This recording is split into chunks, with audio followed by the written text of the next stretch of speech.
The second thing that I would say to you in making the transition into being compliant or having an investment firm wanting to invest in you so you can grow is making sure that your HIPAA compliance forms are signed by your patients.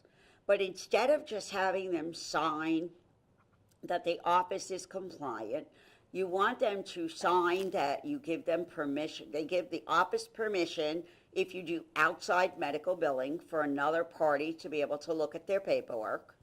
You want to be able to contact their medical provider if needed. And if they are wanting you to work with their significant other or parent or guardian in going over treatment, that you have a HIPAA compliance form that allows you to do all of those things from the very beginning. We make mistakes when we say, well, mom called and she'd like to know what Johnny's treatment is and how much is it. And Johnny is at college. He's already 19. Legally, we can't disclose that, even though mom's paying the bill. Just like the college can't disclose his grades. We absolutely have to have that consent form and HIPAA compliance form signed by Johnny so that mom can know these things.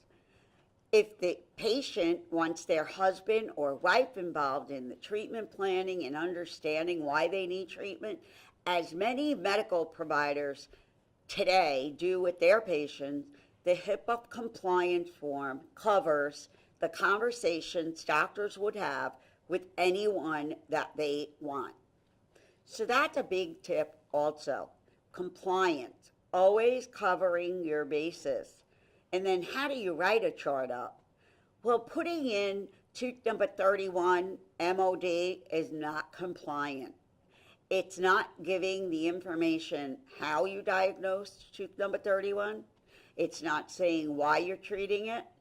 And it's not telling the company or the medical provider or anyone how you treated it. So we need to start all over again. My friend Dr. Studley, who works with me at NYU, told a group of residents that they needed to stop text messaging because that's what charts are starting to look like, a text message. And we can't have text messages as documentation. It does not give enough information. And I thought that was really very insightful because today's generation is learning in school how to properly document. But they get out into the real world and they have more patience and less time, so they start to write notes as if they were text messaging someone with abbreviations and non-full sentences. Well, tip 2 on this issue is to make sure that if you use an abbreviation, that you have a list of abbreviations and what they mean in a compliance book, so that if anyone wants to read those charts, you have the ability to say, Dr. Smith utilizes these abbreviations within his chart writing. And there, a judge, a lawyer, an insurance company has the ability then to accept the text message as long as you have that abbreviation with the disclosure on what they're using.